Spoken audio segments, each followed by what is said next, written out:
দর্শক স্বাগত জানাচ্ছি সবাইকে চ্যানেল 24 সাপ্তাহিক আয়োজন আইডিএলসি প্রেজেন্টস ইনসাইডে ইকবাল আহসান আছি আপনাদের সাথে।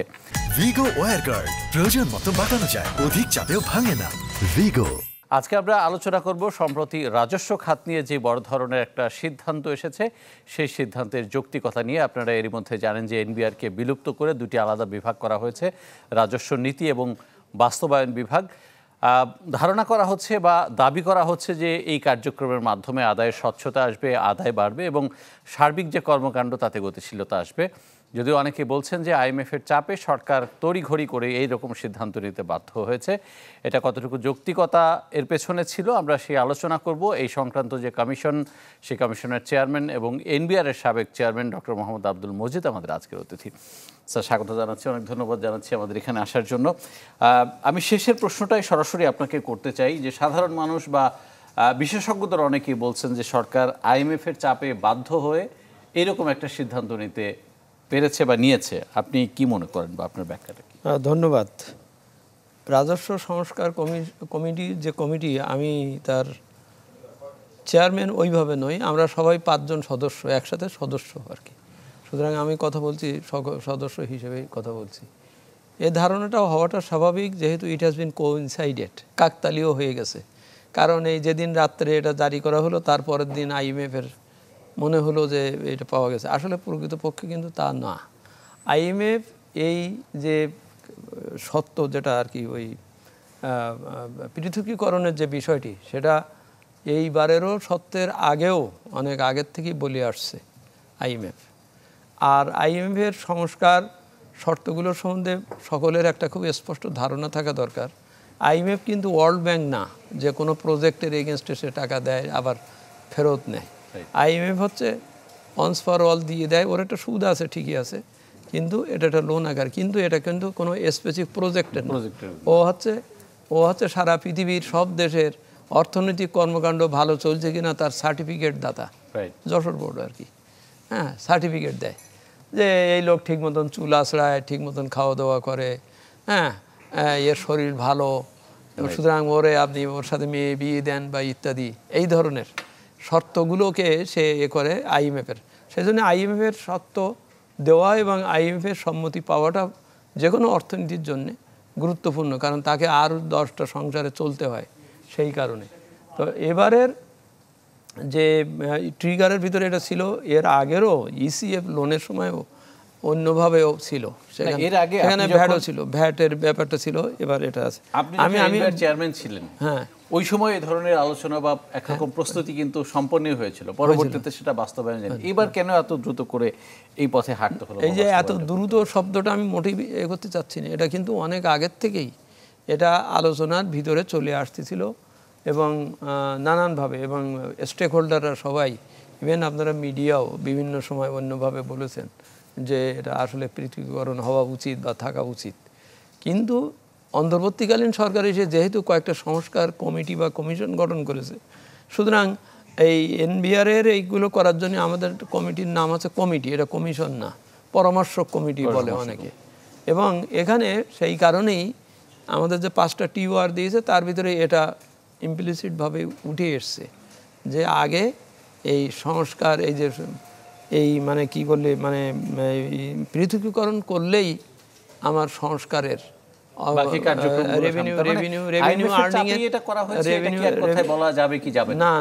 আমি রেভিনিউ আর্নিং এর বিষয়টা আরো স্বচ্ছ গতিশীল হবে, আমার ট্যাক্স জিডিপি রেশিও যে একটা নিচের পলিসি সেটার উন্নতি হবে।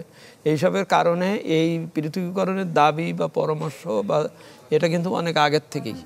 এখন এই অন্তর্বর্তীকালীন সরকার কমিটি গঠন করার পরে তাকে যে টিওআর দিয়েছে তার ভিতরে এটা এসছে, এবং আমরা অক্টোবর মাসে কিন্তু আমাদের এই কমিটিটি গঠিত হয়েছে। আর আমরা ইন্টারিম রিপোর্টটা দিয়েছি ফেব্রুয়ারি মাসে, জানুয়ারি ফেব্রুয়ারি মাসে আমরা দিয়েছি। আমরা কিন্তু এখনও পুরো রিপোর্ট জমা দেইনি। আমাদের রিপোর্টের অন্যান্যগুলো যেগুলো আইন কানুনের সংস্কার ইত্যাদি ইত্যাদি অনেক কাজ বাকি, কিন্তু অটোমেশনের এসব রিপোর্ট আমরা প্রায় ফাইনাল করেছি। ওইটা শুধু দিয়েছি কেন, স্যাররা বললেন যে তোমরা এই ব্যাপারে একটা ইন্টারিম রিপোর্ট দাও, তাই আমরা দিয়েছি। আমরা কিন্তু সেই যে অক্টোবরের থেকে এই ডিসেম্বরে বা ফেব্রুয়ারিতে জমা দেওয়া পর্যন্ত সর্বক্ষণিক আমরা ওই এনবিআরের লোকেদের সাথে ওদের সাথে ওরা আমাদের কলিগ, আমরা ওদের সাথে খুব একাত্মতা বোধ করি, আমি এখনও করি, কারণ ওরাই তো আমাদের মেন সৈনিক বা কাজ করে। তো সেখানে তাদের সাথে বারবার বলেছি যে দেখো তোমাদের নিজেদের উন্নয়ন ঘটাতে হবে, নিজেদের উন্নয়ন ঘটালেই তখন আর মানুষ এটা দিতে পারবে না। কারণ 24 সালে যে 1924 সালে যে বোর্ড গঠিত এনবিআর আইন বা পরবর্তীকালে যেটা, তখনও পর্যন্ত কিন্তু এটা ছিল একসাথেই ছিল, হ্যাঁ, এই যে নীতি বা একসাথে ছিল, কিন্তু they could maintain the limit. যে একটা অংশ কিন্তু তারা বিভিন্ন দাবি দেওয়া তুলছে যে তাদের সাথে পর্যাপ্ত আলোচনা করা হয়নি, বা তারা যে চিন্তা ভাবনাগুলো আপনাদের কাছে তুলে ধরেছিল সেইটার যৌক্তিক কোনো প্রতিফলন তারা এই রিপোর্টগুলোতে দেখছে না। এটা কতটা সত্য? না, এটা কথা ঠিকই আছে, কারণ তাদের সাথে আমরা প্রচুর আলোচনাই করেছি এবং তারাও নানান দিক আলোচনা করে তারা বলেছেন, আমরা বলেছি প্রথম হচ্ছে তোমরা এক হও, কাস্টমস আর ট্যাক্সেশন দুজন দুই সুরে কথা বলে সবসময়, এই বলাতেই কিন্তু থার্ড পার্টি আসার সুযোগটা হয়। যখন এর যুক্তি না পায় তখন অন্য থার্ড পার্টি, আমি সেজন্য প্রথম কাজ হবে তোমাদের এক হও এবং কি চাচ্ছ। দুই ক্যাডার কিন্তু স্পেসিফিকভাবে তাদের এই প্রস্তাবের উপরে তাদের যে পরামর্শ বা তারা যেটা প্রত্যাশা করেছে সই করে কিন্তু আমাদের কাছে জমা দিয়েছে, এবং সেইটার ভিত্তিতেই আমরা ওইটাকে ড্রাফট করেছি আর কি, আমরা করেছি। এখন আমরা ড্রাফট করে জমা দেওয়ার পরে গভর্নমেন্টকে তো গভর্নমেন্টেরও একটা প্রেরোগেটিভ থাকে আইনের, কারণ সে তো রাষ্ট্রীয় দৃষ্টিতে জিনিসটা দেখছে। আমি দেখছি হয়তো এনবিআরের দৃষ্টিতে, বা আমি ওই দুই পক্ষের রেভিনিউ আর্নিংয়ের স্বার্থ ইত্যাদি দেখেছি, কিন্তু তারা দেখবেন আরও এতে তারা ওই দেখতে যেই আমাদের সংস্কার প্রস্তাবের ওই অংশে কিছু কিছু অংশে, যে কিছুক্ষণ আগে আমরা যেটা পড়তেছিলাম যে কে চেয়ারম্যান হবে বা কে সচিব হবে বা ইত্যাদি, সেই সব জায়গায় তারা কিছুটা করেছেন, যার দিয়ে ওর মনে হয়েছে যে তাহলে আমরা বোধহয় ঠিক পাবো না, বিষয়টা পাবো না। আমি তাদের উৎকণ্ঠাটাকে স্বাগত জানাই, কারণ স্বাগত জানাই মানে কি যৌক্তিক, কারণ তার তো তার সার্ভিসের কন্ডিশন, তার পদে একটু উপরের পদে ওঠার যে তার যে অধিকার বা ইত্যাদি, সেগুলো তো অবশ্যই আমি মনে করি সকলেরই তার প্রতি তাদের প্রত্যাশার প্রতি সম্মান দেখানো উচিত। But at the same time আমার রাষ্ট্রীয় কাঠামোর নিয়মের ভিতরে সেটাকে একটা সমন্বয় বা গ্রহণযোগ্য একটা করতে হবে, করা লাগে। সেইটা করতে যেই তোমরা এটা করেছেন যে যেহেতু আমি এইবার বলি এনবিআর কিন্তু বিলুপ্ত হয়নি, এনবিআর আপগ্রেডেড হয়েছে, কারণ তার আগে বোর্ড ছিল, বোর্ডের চেয়ারম্যান হয়তো ওই সচিব এসে হতো, এটা ঠিক আছে, কিন্তু তার নিচে এরা সবাই সদস্য বা আরও নিচের এরা কিন্তু একটি অধস্তন ডিপার্টমেন্টের মতন তাদের ছিল, তারা ছিল একটা বডি। এখন সেইটাকে আমরা প্রথমেই বলেছি তাদের সাথে আলোচনার সময় যে আগে তোমাদেরকে আপগ্রেড করি, পুনর্গঠন করি, কারণ পুনর্গঠন না করলেই তুমি ওই বড় সভায় যেতে পারতেছ না, তোমার হচ্ছে না। সেই জন্যই প্রথমেই এনবিআরকে অ্যাজ ইট ইজ আপগ্রেড করা হয়েছে, ডিভিশনের মর্যাদা তারা দেওয়া হয়েছে। স্বাভাবিকভাবে ডিভিশনের হেড তো সচিব হয়, আগে বোর্ডের সচিব চেয়ারম্যান হতো, যদিও সে সচিব হিসেবে আসতো। তো সেই সচিব হতে গেলেই সচিবের তো একটা ক্রাইটেরিয়া আছে, এবং সেখানে কিন্তু স্পষ্ট আমাদের ওখানেও বলা আছে, আমি মনে করি এর ভিতরেও কেউ যদি বিটুইন দ্য লাইন যদি পড়ে ভালো করে বুঝতে পারবে এনবিআর কিন্তু ইনট্যাক্ট আছে। এনবিআরের পোস্ট পদবি কারোর এসে নেওয়ার সুযোগ কিন্তু নাই। তারপরেও যদি কোনো শব্দে বা কোনো কিছুতে যে সেইটা নিয়ে সরকারের সাথে আলোচনা চলতে পারে। এখানে একটা বড় উদ্দেশ্য হচ্ছে যে আমার প্রথমত আদায়ের স্বচ্ছতা এবং আদায় বাড়ানো। যেহেতু এখানে আইন প্রণয়নটা একটা পক্ষ করবে এবং আদায়ের দায়িত্বটা আরেকটা পক্ষের, এতদিন আমরা যেটা অভিযোগ করে আসছি যে আদায়ের ক্ষেত্রে একটা বড় লিকেজ হয়, সাধারণ মানুষ যে টাকাটা দেয় সরকার পুরোপুরি সেই টাকাটা পায় কি পায় না একটা প্রশ্ন আছে। এই প্রশ্নটা থেকে কতটুকু ঊর্ধ্বে থাকতে পারবেন এনারা? পারবে, ঊর্ধ্বে উঠতে হবে, ওঠার জন্যই কিন্তু এটা করা হয়েছে। কারণ যে আইন সুপারভিশনটা কিভাবে চলবে? উনি যে টাকাটা তুলে সরকারের কোষাগারেই পুরোটা জমা দিলেন, আগের মতো লিকেজ থাকবে না বা নাই, এটা কিভাবে সুপারভিশন? না, এটা লিকেজ ধরার জন্য সুপারভিশনের জন্য কিন্তু ওই আলাদা নীতি বিভাগ বা তৈরি হয়নি। নীতি বিভাগের বিষয়টা হচ্ছে যে একটা আইন নীতি সে সকলের সাথে পরামর্শ করে, ওখানে দেখবেন একটা কমিটি আছে, পরামর্শ কমিটি, এফবিসিসিআর প্রতিনিধি, তারা বসবেন। হ্যাঁ, এরা এখন নিয়মিত, এরা অফিসিয়ালি। অন্যান্য সময় ওই যে এনবিআর যে সবাই প্রস্তাব দেয়, কনসালটেটিভ কমিটিতে প্রস্তাব দেয়, ওর কিন্তু কোনো আইনগত ভিত্তি নাই, ওটা আছে কি নাই এরকম বোঝে নাই। এখানে বলা হয়েছে যে বেসরকারি খাত মানে কি করদাতাদের একটা সংশ্লিষ্টতা থাকতে হবে পলিসি বানার সময়। তাই এই বানাবার সময় ওনারা প্রতিনিধিত্ব করবেন এবং যেটা করা হবে সেইটা সময় নিয়ে ভালো করে বুঝে সব কিছু দেখে আইন আর বাদী বিবাদী পৃথক ব্যক্তি হতে হয়, কারণ তা না হলে একই ব্যক্তি নিজেই বাদী নিজেই বিবাদী হয়ে সে করে না। যেমন এখানে আপনি কর দিচ্ছেন, আপনার করের উপরে একটা অ্যাসেসমেন্ট সে করলো, এতে আপনি সংক্ষুব্ধ হলেন, হ্যাঁ, যে আমার বেশি করেছেন।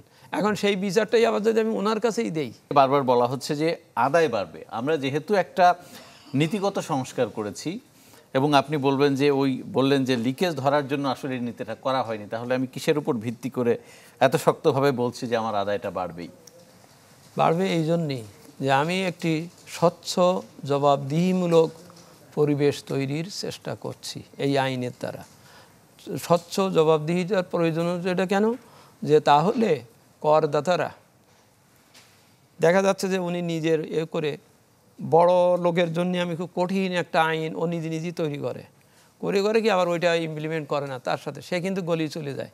ওই কঠিন আইনটাই ওই যে লোক রেগুলার কর দিচ্ছে তার উপরে যে এসে প্রয়োগ করে, ফলে প্রতিদিন করদাতা নানান ধরনের প্রশ্নের সম্মুখীন হচ্ছে এবং এখানে অনেকটা অস্বচ্ছতা এবং স্বার্থ কী বলে কনফ্লিক্ট অফ ইন্টারেস্ট ইত্যাদি হওয়ার কারণে আমরা লক্ষ্য করেছি যে সবাই জানে যে কস্ট অফ ডুইং বিজনেস বাড়ছে, হ্যাঁ, কারণ ওই একই ব্যক্তি সেই ওর ফাইল মেনটেন করছে, সেই নীতি প্রণয়ন করতেছে, সেই নীতি সে করছে, সুতরাং সে নানান ধরনের ব্যাখ্যার আবরণে আবাতারণে ভয় দেখিয়ে যেভাবে হোক করতে পারে। এখানে যাতে স্বচ্ছতা আসে, জবাবদিহিতার কথাটা আমরা বেশিভাবে বলার চেষ্টা করছি, কারণ সবার ঊর্ধ্বে কিন্তু লক্ষ্য হচ্ছে রেভিনিউ স্বার্থ, রাষ্ট্রের স্বার্থ হচ্ছে রেভিনিউ আর্ন করা, ভালো করে করা। এখন এই আর্ন করতে যেয়ে আমরা দেখতে পাচ্ছি যে মানুষ করদাতা হতে উৎসাহ বোধ করছে না। স্যার এই রেজাল্টটা কতদিনের মধ্যে পাবেন? এইটা দিয়ে এই একজন বিচার করবে, আরেকজন করবে, এবং এই জিনিস আইন কানুন নীতি কানুন যদি সকলের সাথে বিজনেসম্যানদের সাথে আলাপ করে যদি নীতি করা হয় এবং সেটা হয় তাহলে একটা স্বচ্ছ পরিবেশ আসবে। আসলে তখন উৎসাহিত এবং বাধ্য হবে। এখন বাধ্য করা হয় অন্যভাবে, ওখানে তোমার আইনের স্বচ্ছতা না থাকা সত্ত্বেও সে বাধ্য হতো, সেই বাধ্যটা একটা নিবর্তনমূলক হয়ে যেত। এখন হচ্ছে যে আমি আইন সহজ করে দিয়েছি, নিয়ম করে দিয়েছি, ও তোমার সাথে এরকম খারাপ ব্যবহার করতে পারবে না, বা ওই সেই সুযোগ আমি আইনে রাখিনি, তাহলে সে কিন্তু কর দিতে বাধ্য থাকবে এবং কর না দিলে তার বিরুদ্ধে ব্যবস্থা নেবে। এখন যেটা হয় যে লোক কর দেয় না তারে কিন্তু ধরতে যায় না সে বেশি, কারণ দিতে গেলেই তখন বলে ওরে ধরেন না আমারে ধরেন কেন, হ্যাঁ, এই কথাটা এসে যায়। তো এখন এই জন্য সকলের প্রতি আইনের একটা স্বচ্ছ প্রয়োগ হবে। এইটার এই রিফর্মের ইতিবাচক একটা রেজাল্ট তো ইমিডিয়েটলি আমরা পাবো বলে আশা করছি। আপনাদের ধারণা কি কতদিনের মধ্যে সেটা আমরা বুঝতে পারবো? ইমিডিয়েট কোনো জিনিস এইভাবে ইমিডিয়েট হয় না, সংস্কার হলে এটা বুঝতে হবে। যেমন আমি বলছি গত কয়েকদিন যাবৎ আপনি লক্ষ্য করছেন অনেকে মনে করছে ইত্যাদি কত দুই ধরনের কথা শুনছে, কিন্তু এটা আস্তে আস্তে আন্ডারস্ট্যান্ডিংটা পরিশীলিত হবে, হলে তখন বোঝা যাবে। যেমন আমি গতকাল চিটাগাংয়ের একটা ওই কী বলে ক্লিয়ারিং ফরওয়ার্ডিং এজেন্টের যিনি প্রধান, তিনি বলছে কি আমরা একদিন এক এনবিআরে যেতাম সব কাজ পেতাম, আমরা এখন 2 এনবিআরে যেতে পারবো না, হ্যাঁ, আমাদের অনেক অসুবিধা হবে। অর্থাৎ তোর পুরো জিনিসটাই ভুল বুঝেছে সে, যে এনবিআর সেই এনবিআরই আছে, ওই কাস্টম হাউস আছে, ওর সাথেই আপনার কাজ হবে, আপনাকে ওই নীতি বিভাগের কাছে যেতে হবে না, হ্যাঁ, নীতি বিভাগ নীতি করবে, আপনার বরং কোনো অসুবিধা হলে আপনি নীতি বিভাগের কাছে নালিশ দিতে পারবেন বা করতে পারবেন। তা সুতরাং ওনার ধারণা হয়েছে যে বোধহয় 2টা এনবিআর হয়ে গেছে, 2 জায়গায় যাইতে হবে, 2 জায়গায় কাগজ জমা দিতে হবে, তা কিন্তু না। এই জিনিসগুলো কেমন যত স্পষ্ট হবে যে এটা করা হয়েছে আমার ভালোর জন্যে, বা আমি যাতে আরও সুশীল আচরণ পাই, কর ন্যায্যতার পরিবেশ পাই, সেইটার জন্য এটা করা হয়েছে, এটা যখন আস্তে আস্তে সবাই বুঝবে তখন কেউ ইচ্ছা করেও কর ফাঁকি দেওয়ার পথে যাবে না। শেষ প্রশ্ন আপনার কাছে, আমরা দেখলাম যে প্রথম 10 মাসে চলতে অর্থ বছরে 71,500 কোটি টাকার মতো একটা বড় ঘাটতি রয়ে গেছে। বাজেট আসছে, সুতরাং সরকারকে এটা মাথায় রেখেই তার প্রজেকশনটা করতে হবে। এর উপরে নতুন একটা আইনের সংস্কার হলো। সবকিছু মিলে আপনি কতটুকু আশাবাদী নতুন বাজেট এবং রাজস্ব আদায় নিয়ে? নতুন বাজেটে আমাদের অবশ্যই আশাবাদী হতে হবে এই জন্যই যে এতদিন মানে গত পরশু দিন পর্যন্ত কথার কথা এনবিআর নিজেই একটা হিসেব কষে তার বাজেট চাওয়ার কথা ছিল, কিন্তু 2015 সালের পরের থেকে তারে উপরের থেকে চাপিয়ে দেওয়া হয়। ওই যে চাপিয়ে দেওয়া হয় এই অভিযোগটা নিয়েই সে বলে কি আমি কি করব, এবং ওই যে চাপিয়ে দেওয়া হয় উপর থেকে ওই দিয়েই আপনি একজন রেগুলার করদাতা, আপনি গত বছর 5,500 টাকা দিয়েছেন, এবার এসে সে বলার সাহস পাচ্ছে 6,500 দেন কারণ আমার টার্গেট দিয়েছে। অর্থাৎ এই টার্গেট দেওয়ার সাথে ওর কাজের কোনো মিল নাই, বরং ওরে বলা হবে এখন থেকে যেটা করা হবে যে তোমার কাজ হচ্ছে আদায় করা, করদাতা বাড়ানো, করদাতা বাড়তে হবে, করদাতা না বাড়লে তুমি তো ওই একই লোকের কাছে বারবার যাচ্ছ কেন? হ্যাঁ, এই জিনিসটা। তা সুতরাং এইটার থেকে ঠিক এই পার্টিকুলার বছরে যেটা হবে সেটা হচ্ছে এই যে যা এক্স্যাক্টলি হচ্ছে তো হয়েই গেছে, মানে আদায় যাওয়া হওয়ার হয়ে যাচ্ছে, কিন্তু এইটা সামনের বছর থেকে তাকে টার্গেট তাকেই ঠিক করতে বলা হবে, কারণ ও এখন স্বাধীন হয়ে গেছে, আলাদা হয়ে গেছে। ও আর উপরের থেকে সরকার চাপিয়ে দেবে না, বলবে তুমি কি কি নতুন পরিকল্পনা নিয়ে কি করতে পারছো, কত করবা, সেটার হিসেব দিয়ে তুমি টার্গেট নিয়ে নামবা। তোমাকে আরো অ্যাক্টিভ প্রোঅ্যাক্টিভ হতে হবে। সে মোডে প্রোঅ্যাক্টিভ হচ্ছে না, বা হচ্ছে তা বোঝা যাচ্ছে না, দৃশ্যমান হচ্ছে না। এবার সেই চিত্রটা আমরা হয়তো দৃশ্যমান দেখতে হবে, পাচ্ছি। কারণ আমি ওর কাছ থেকে পলিসি দেওয়ার কাজটা সরাই নিলে ও তো তখন আরো মোর কনসেন্ট্রেট করতে পারবে। এতদিন যেটা হয় যে ও বাস্তবায়নের সাথে সাথে ওর পলিসির বিষয়টা মাথায় রাখতে হয় এবং পলিসির সাথে নিজের কাজটা এবার সে নিজের কাজের দিকে যাবে। এইটাই। অনেক ধন্যবাদ। আজকের মতো আমাদের এই আলোচনা এখানে শেষ করতে হচ্ছে। দর্শকের সাথে শেষ করছি। Ideal C presents inside. ভালো থাকবেন সবাই।